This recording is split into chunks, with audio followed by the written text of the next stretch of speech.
Hey, my guest today is Farya Barlas. She's a licensed and chartered psychologist with over 20 years of experience in trauma, identity, and somatic psychology.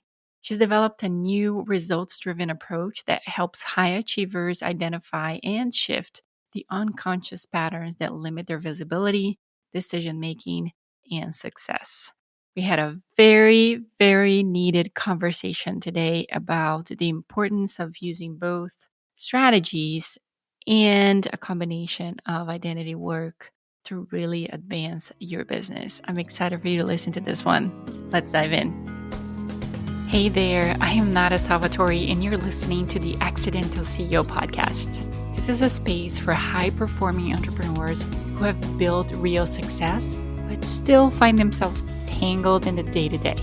If you're done being the engine of your business and ready for scale with clarity, trust, and ease, you're in the right place. Each week, I'll bring you sharp strategies, identity level mindset shifts, and leadership tools to help you rise above the business and lead from alignment, not exhaustion. Because scaling isn't about doing more, it's about becoming more of who you're meant to be. Subscribe now and let's build a version of your business that finally supports you.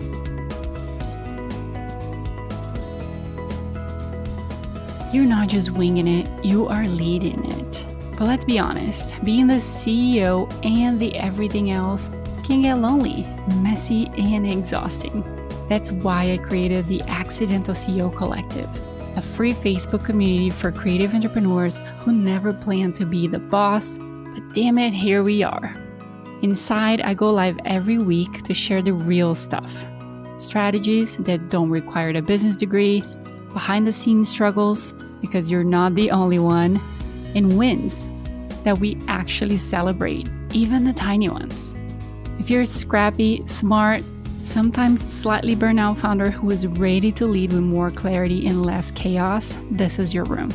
We're building a business that works for us, not one that runs us into the ground. Come join us. Let's grow, mess up, pivot, and succeed together. Just search the Accidental CEO Collective on Facebook and join our group today. All right, everybody, welcome back to the Accidental CEO podcast. I am Nata Salvatori, your host, and today I have somebody who just became a good friend a few weeks ago, Farya Barlas. She is an amazing psychologist and does a lot of work with trauma. So we had tons of conversations. We were together in Cancun, and I wanted her to come in here and just share a lot of what she works with when it comes to helping entrepreneurs and high achieving, successful people, because what she talks about is not something that you hear all the time. And I definitely believe more people should be paying attention to that. So welcome, Farya. Thank you very much for that generous introduction. And thank you for having me here to be having this very important conversation. I couldn't think of anybody better to have this conversation with. So I'm excited. Me too. So tell us a little bit about just what your work really is about, especially when it comes to high achieving business owners. I want people to kind of understand maybe a little bit of your background and then understanding where you're coming from as we talk through and give them advice today. So I'm a licensed psychologist. So I was trained originally as a clinical psychologist. And then, so I was, seeing clients and patients. And then I moved on and I realized that most people, what they come with, regardless of what they're presenting, there's always some kind of trauma in the background, right? I'm very aware that when we say trauma, a lot of people might go, oh, actually, I didn't have a lot of trauma or I didn't have trauma growing up. But I just want to, and maybe the definition has not been that clear, at least the new age definition of trauma and what we work with. So I consider trauma every time you had to kind of move away from who you are, your authentic self, in order to feel accepted, in order to feel like you belong, in order to feel wanted or loved. Your body recognizes that as something inauthentic, something that it has to adjust to because it's not who it actually is. And if that happens over time and time again, you start to believe that whatever it is, that new identity is actually your identity. So I consider any time that you had to abandon yourself and betray yourself in order to be accepted or loved, I consider that a trauma experience. So I realized that lots of people actually suffer from that, if not everyone, because I literally have not come across anybody that doesn't have some kind of trauma. Even if it's not personal trauma, we have collective trauma and then intergenerational traumas as well. As a result of that, I started kind of getting more and more interested in the field of trauma, working with lots of different kind of clients and institutions and everything. And then, as it happened, I started noticing that whilst the kind of trauma that everybody is talking about, and we all know the kind of the symptoms, people have the awareness, there is another kind of silent trauma adaptation that's going on amongst high achievers. And I realized that for a lot of high achievers, they work really hard and they get amazing results for the most part. A lot of the times they don't get to where they want to be. They associate, success with like real struggle and hard work and no rest. Whilst I'm all for hard work and I work a lot myself, so I realized that this is coming from a trauma adaptation strategy. It's not coming from a place of like thriving and excitement and wanting to expand. I mean, they want to expand, but maybe they're not realizing necessarily that these trauma patterns are running the show. And once I saw that, I couldn't unsee it because, I started working with clients that were highly successful, very, very high achievers, high functional. And then we started kind of working purely with their programming, with their identity. I want to kind of say something because I know a lot of people are talking about identity upgrade. And again, I'm all for that. You cannot upgrade an identity when it's being built on the same trauma foundation. It's just not done, right? So I know that I hear that a lot. And I just say that because I don't want people to set themselves up for disappointment. Because if you're just looking for the identity upgrade or the subconscious rewiring, all these like amazing wordings, which by the way, they work, but you just have to have the awareness of like the trauma work behind it as well. Okay, so lots of amazing stuff from the get-go. I'll break that down a little bit for us because I love all of that. I think the first thing I want to get back to is the definition of trauma that you presented to us. It's definitely different than what we hear all the time and what we think about when we think trauma. When we hear the word trauma, we really go very traumatic, right? We're thinking intense and something very that kind of changed us in a very intense manner. And I think based on the definition that you just shared with us, there shouldn't be one person out there that doesn't have trauma, right? This is stuff that we go through every week, especially when you work in a type of environment where you have to be online, right? Where you have to be showing quote unquote yourself all the time and kind of adapting to what is out there when it comes to trends in the market and how do you deal with all the changes happening. So there's nobody out there really based on that definition that could stand and say, I don't have any trauma, everything's fine, right? And usually those are the first people that you're like, there's definitely something wrong with you. So thanks for sharing that definition. I think that's very important to kind of level up the field when it comes to understanding what it means to have trauma and how that affects the way that we work and the way we show up in our business. So I really love that definition and kind of helping everybody understand what that means when it comes to combining trauma and the success of your business. Yeah, because if you think about it, if you had been abandoning yourself as that's your pattern or programming in order to be liked or be accepted or whatever, then you will have that surely now because if it has gone unexamined, then what's actually running the show now? Like how are you abandoning yourself? And it's not just yourself, it's also your gift and your magic. Your gift and your magic usually is in the same place that the trauma is. That's So you're saying, and we talked about this when we were together last time, that we can use our trauma and transform our trauma into our business superpower, right? yes.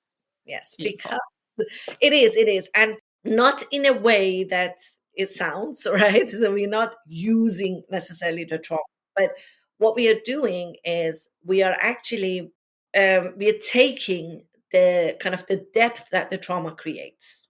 People with some kind of a trauma experience, they would usually have, because of the nature of trauma, you have to have a better intuition.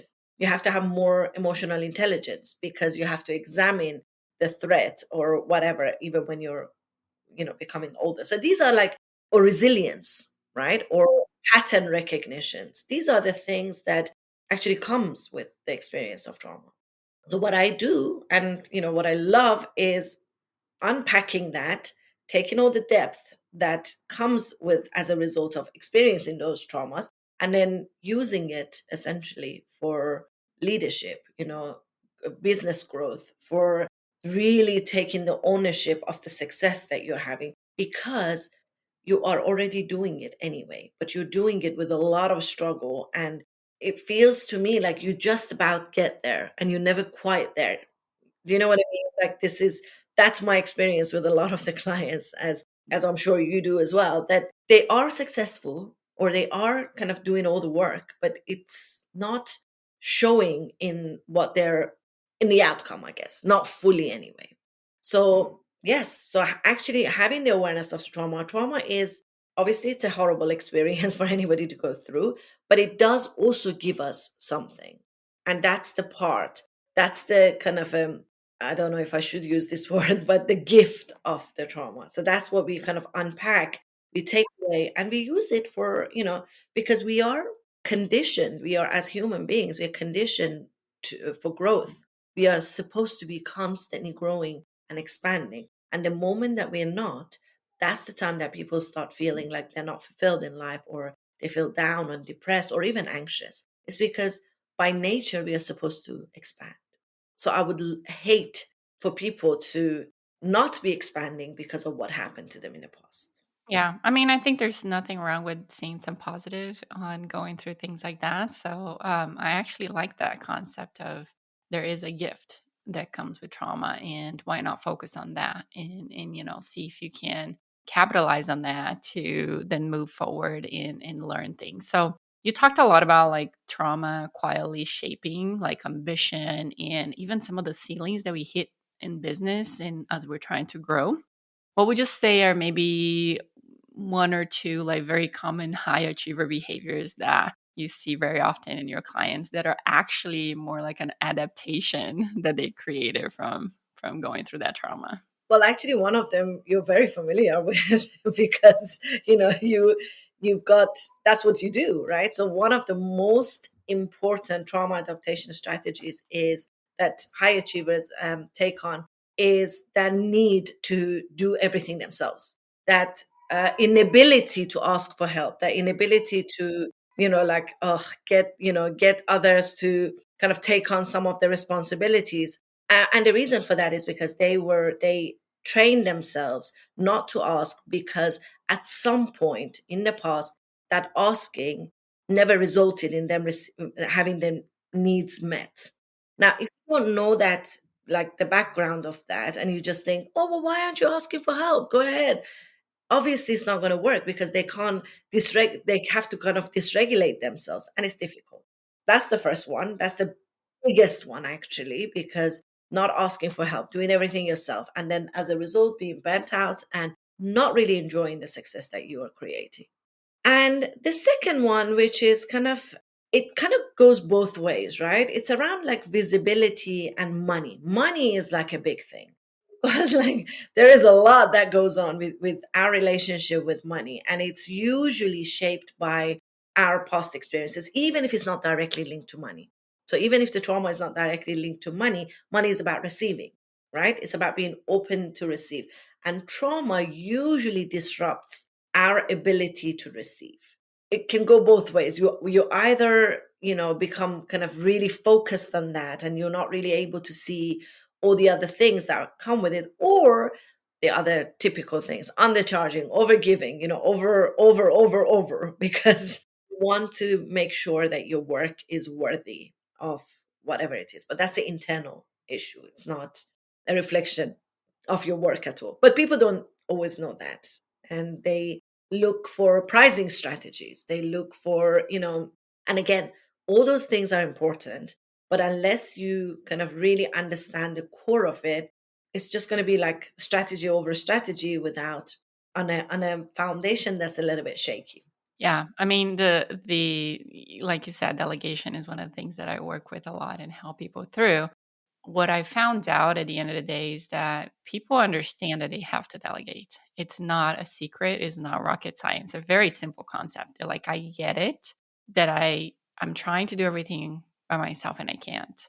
They understand the idea that they have to give something out, but there is definitely an identity shift problem that happens with delegation where people have a hard time, letting go of that false sense of control that really doesn't exist, that we think it exists. We think we're controlling things, but we're really not. And then understanding and getting out of that operator, seat and into the true CEO position, which means they have to see themselves differently, right? They have to understand how to give those tasks away and focus on the right thing. So definitely a lot involved in that. And then the money thing. Oh my gosh, how many times we spend so much time working with our clients on understanding, upper limits and all the block that they put around money and the fact that they at the end of the day don't feel like they deserve it and they self-sabotage all the time, or they have all kinds of other blocks with money that come out in the way that they work and they don't even see it. It's hard to read the label from the inside of the bottle, which is why we need people like you and me to help kind of people see things and work through it and identify that that's what's keeping me from moving to the next level, and not a strategy. I'm not missing a strategy. I'm missing some work, personally, internally, to understand how to take the step into the next level. So love that you explained that really well for us. I mean, especially now that information is so accessible. Information is very accessible, but the experience is something, the kind of the deeper stuff is the thing that's really missing. So I feel very strongly about that because I do see a lot of people with amazing potentials doing all the right things, investing a lot and not really getting the result that they want. And I see that because obviously I see it in my own clients, but I also had been that was also me like years ago, right? That was also me thinking that there is a magic strategy or something that I'm missing and not really, even though I had done like lots of inner work before. But this is why kind of the model that I created is called the method by Farya Barlas. I just wanted to have that clarity. Is that even though I had done the inner work and even though I had done coaching separately, I still had lots of blind spots because I didn't really connect these two together and I didn't really bring them together to think about, how this is impacting the action part. So that's the reason why I had to learn the hard way, as I'm sure you did as well. You go through all the things and you do all the things and you go, actually, no, no, no, it's not none of those things. And that's why I do what I do now. And I focus so much on this because there is a real gap, I guess, in the market of people getting to some level of success, good level of success, but not quite hitting their magic. They don't get to that zone of thriving. And that's the part that I love that part. I mean, a lot of us have walked the walk, which is why we're now here offering our time and expertise to help you not have to go through the same thing and make the same mistakes. It's so much easier to learn from somebody else's mistake, let me tell you, than to go through all of them yourself. So take advantage of people trying to help you through things. This episode is brought to you by my one-on-one Freedom First Leadership Coaching. This is for founders who are still the glue in their company and want to become the calm, precise CEO. Together, we will redesign your role, install clean decision rights, and delegate outcomes with a clear definition of done. You'll leave with a weekly operating cadence, a 90-day plan, and the confidence to scale without being on call to everything. If you want high standards at a human pace, apply now at accidentalceo.com. accidentalceo.co/coaching. That's accidentalceo.co/coaching. I want you to help us through understanding something that is it's very hot right now. You hear this sentence all the time. So a lot of times now when you go online and when you're looking for somebody to help you, you're hearing this nervous system regulation. Like that's a hot topic right now. It's a very overused term, I would say. What does that mean to people out there just listening to the podcast when they hear that somebody helps them work on nervous system regulation? What does that mean, especially for them as a person, but in relationship to their business? So, I mean, first I'll tell you what it's not, and then I'll tell you what it is. There you go. That's a great way to start.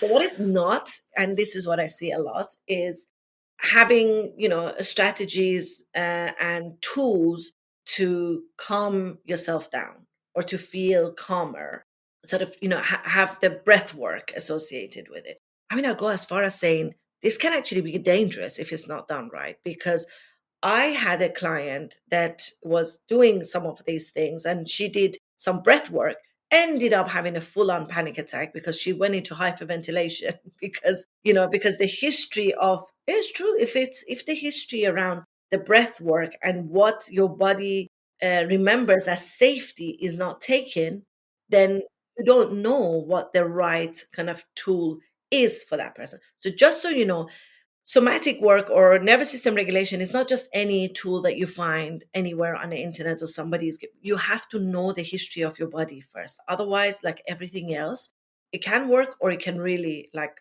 backfire. So nervous system regulation is everything around bringing your body and not just your mind to be okay and safe with receiving money, success, expansion. That's what it is in our kind of work. Because you've done most of the clients have done the work around motivation, inspiration, and all of that. And they get excited and they think, okay, from tomorrow, I'm going to really own up my price, for example, or from tomorrow, I'm going to become more visible. And for a day or two, it goes on, but then they go back to where they were in terms of because the internal safety, your nervous system does not feel safe for you to step into that role, that identity.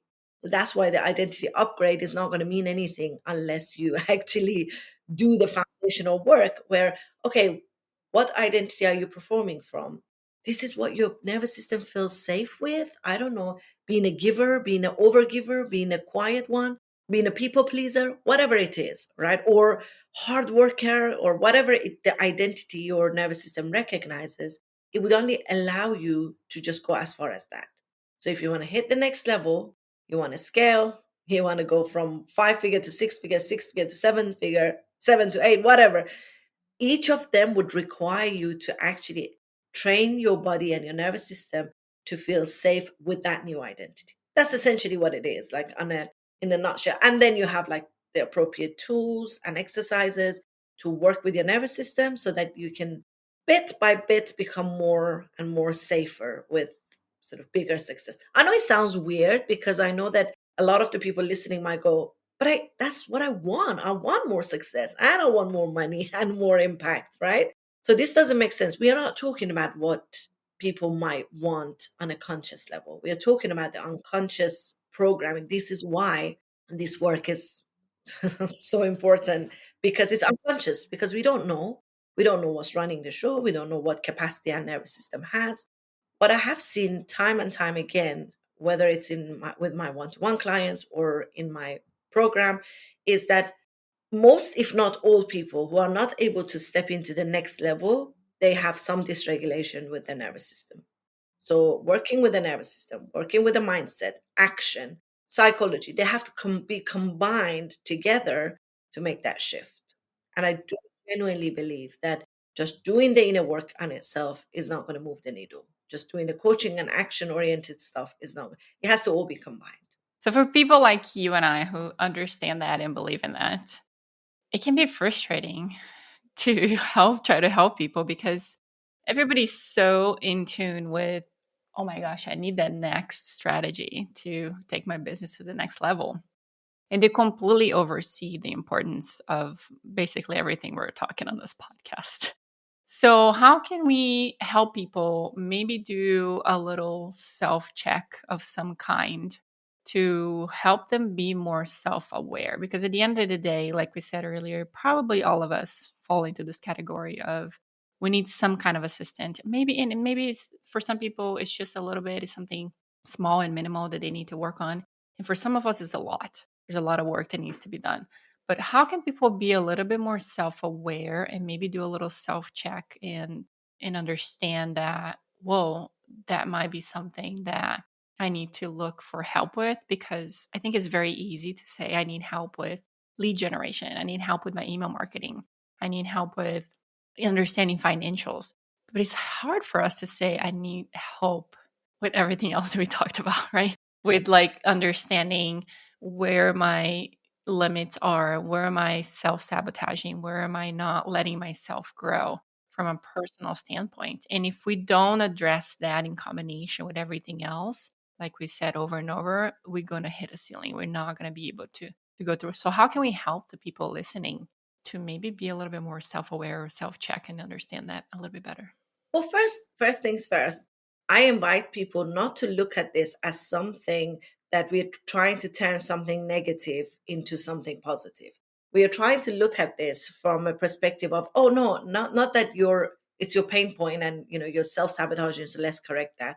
But actually from a perspective of how good can it get? Right? Let's just really like, because I love the concept of desire. And that's one thing that, has been, I like to kind of operate from that place rather than from a place of, okay, let's look at what kind of trauma I had. I like people to go, okay, what is it that you desire? How good do you want it to get with your business, with your impact, all of that? And really give yourself permission to go there. Then you can look at what are you there? If you're there, we're fine. We're good. There is nothing I can offer you really at this point. But if you're not, literally, if you're not where you want to be, if you can't even visualize your desire because you become dysregulated, which by the way is a thing, asking somebody how much they want to earn, for example, which is more tangible, they sometimes go into dysregulation. They can't even verbally say, okay, seven figure. Okay, what does that mean? Break it down for me. Visualize it. Think about it. They can't do it because it feels unsafe, but they don't necessarily might not know that this is about being unsafe. I would say sit with yourself, quiet your mind for like just a minute. If you first feel like, because that's the other thing, people just get so they want to constantly be busy. Just like even if it's like 5 minutes a day, clearing yourself, clearing your everything around you and your mind, and just sitting with yourself. It's a lot harder than you think. And really dropping in the question, how good do I want my business to get? How good do I want my life to get? Allowing yourself to have that vision, allowing yourself to have that dream, or whatever however you want to describe it. And if you're not there, then rest assured that there is something that is kind of blocking.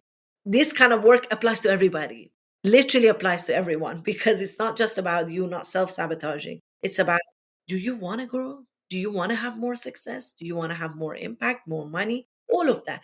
Yes, you can do it, sure, by different models or whatever, but there is definitely an easier way and also a faster way. So I kind of like to look at it from that perspective rather than, the pain and the struggle. I like to look at it from, no, let's just, like think about it from the thriving perspective. How much success do you want to have? And if you don't have it, okay, well, what do you want to do about it? There's only so many strategies you can try out before you realize that there might be something else, something easier to do. Why do you feel like, and I know this is an obvious question maybe, but I think it's good for people to hear, but why do you think that coaches out there should be learning and just being more trauma informed? I know that's one of the things that you do. You train other coaches to kind of understand and implement that. And again, it makes sense for you and I, but let's share with everybody else why people should be paying attention to that when they're helping other people. Because I think coaches are doing amazing job and amazing work, right? And I think that it's a shame to actually miss out on such important aspects of the growth of your client if you're just missing some skills. And I say some because they already have a lot of the things. They are already doing a lot of the work, like the mindset work. They're already kind of, using their intuition. But we're just giving it a structure and an understanding so that it can be applicable to the client, and it could also be applicable to them as well. And one more thing I would say about this, which is super important, and that is nowadays with the AI, taking up more and more space, and a lot of people are, I guess, going to the AI to get answers, right? So now more than ever, you having on the surface information and giving to your clients is not going to serve you more than ever, because your client needs to have an experience with you. So it's not enough to just give us strategies. It's not enough, because who knows? I mean, you see how AI is moving so fast, and it's kind of taking up a lot of space. And to some degree, I say great, right? But this is where people get separated. Coaches will be the ones that are not kind of trauma informed, the ones that are not able to hold a space for the client and give them that kind of deeply seen experience. They're going to miss out, because information is becoming more and more accessible. So we need more in-depth work, and we also need more lasting results, because that's the other thing that is important, that quick fixes and quick things, the strategies or whatever, they will work for now, next week, a month, or whatever. But we are looking for sustainable success and lasting success. And I do believe that that's truly only ever really doable with joy through doing the actual work, combined with business growth strategies, combined with all the mindset beautiful stuff, combined with action, aligned action, or all of those. So I'm not saying that you do one or the other. It has to be combined. And that's why I do the training that I do, so that coaches can become more and more equipped to serve in a way that's going to help their career long term, but also make it like a real impact and a change to their clients' journey to success. Yeah, if you have the opportunity to be more comprehensive and offer more tools to your clients, help them grow, why would you choose not to do that? Right. So I know I love stories and case studies, and I'm sure you guys listening like them too. Is there maybe a client story that you can share with us, obviously anonymously, but just to share a story of like something that you helped somebody work through that generated, some tangible success on the other end that you can kind of connect those two things together for people? Oh, I should have thought about this, because I see so many clients So many, I know. it's just picking. I try to kind of get one, think of one that is more straightforward, because some would require a lot more in-depth work. So I have, actually, this happened a couple of weeks ago. I have this client that's been wanting to write a book for the longest time, right? And she's done everything else in terms of, her plan was a six figure, she moved to seven figure, to all the stuff, right? All the things that I don't know if she wanted to do. And the writing a book was the last thing. That this is when she actually came to see me, because she was referred, because this is the one thing that it just wouldn't, it wouldn't happen.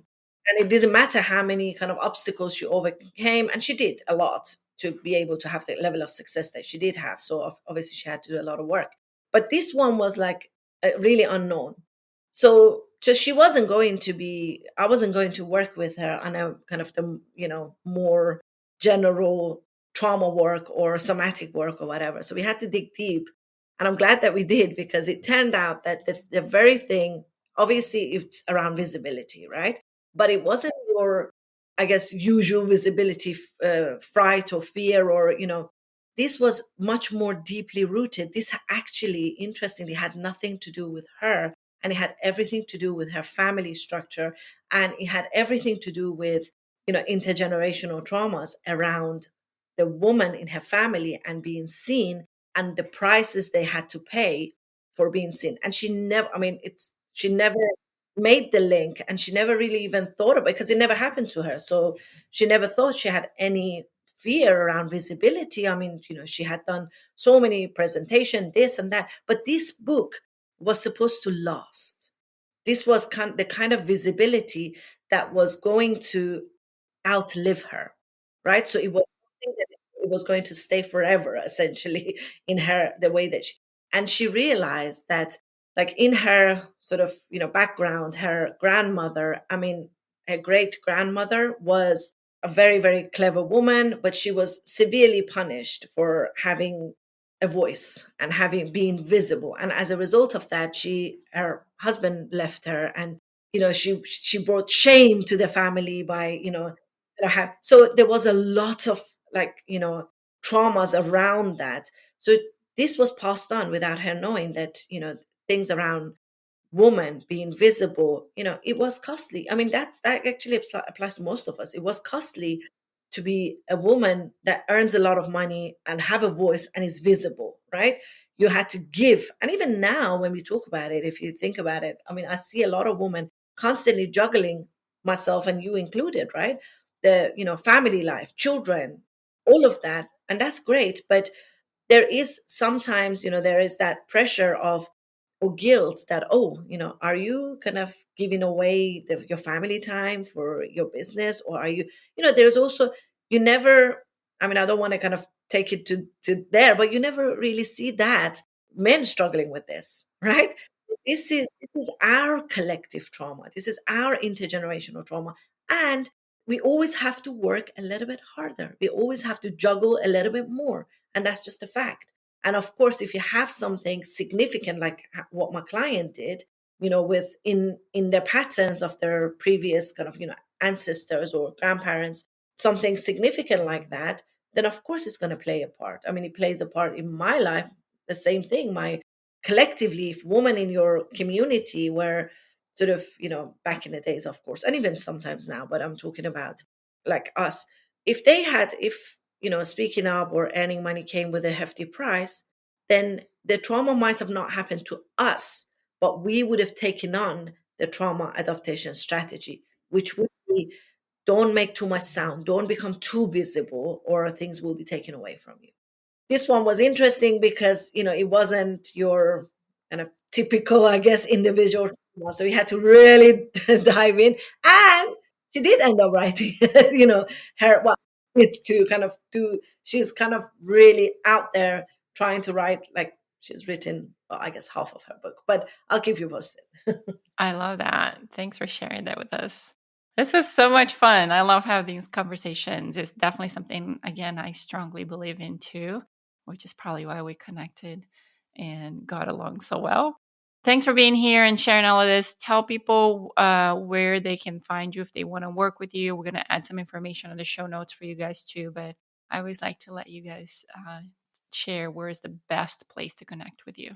Well, I mean, you can always connect with me on Instagram. It's faryabarlas.psychologist, or you can on my website. Oh gosh, for a second I forgot what my website is. So I got two, but this one is for the method. The method by farya.com. You can also always find my programs, and if you're a coach, there's a program for certified training. And then if you just want to kind of break out of your habits and hit that success level, whatever it is, you can also find my group program and my one-to-one program. Awesome. And Farya has a podcast too that Yeah. is going to be coming up. So tell us the name of the podcast so people can go listen to you there. If I knew you were going to ask me this question, I would have finalized the name. I've got my podcast coming up. It's going to be all about the transformational, the psychology of transformational success. So that's going to be the tagline. Still working on the nitty gritty of the name, but everything that we're talking about here, anything success and identity related, anything related to earning more, making more impact, living your best life, living your most purposeful life, it's going to cover it there. And I will hopefully have you on it too. So we can. Oh yeah, that would be great. That would be great. We'll definitely link the podcast here for you guys as well, so you can easily find that when you're ready to listen and make more money and be more successful and do all the work that we talked about today. Thank you so much, Farya, for being here today. Thank you so much for having me. And that's a wrap for today's episode of the Accidental CEO podcast. Thanks for hanging out with us in the world where creativity and business strategy collide. I am Nata Salvatori, thrilled to have shared this time with you. Remember, every episode is a step closer to mastering the art of being an accidental CEO. So don't miss out. Hit subscribe, drop us a sweet review, and spread the word to your creative tribe. Your next big breakthrough could be just one episode away. Join us next time for more insights, laughs, and actionable tips. Keep pushing boundaries, dreaming big, and embracing the beautiful chaos of entrepreneurship. Here's to make magic happen in your business and beyond.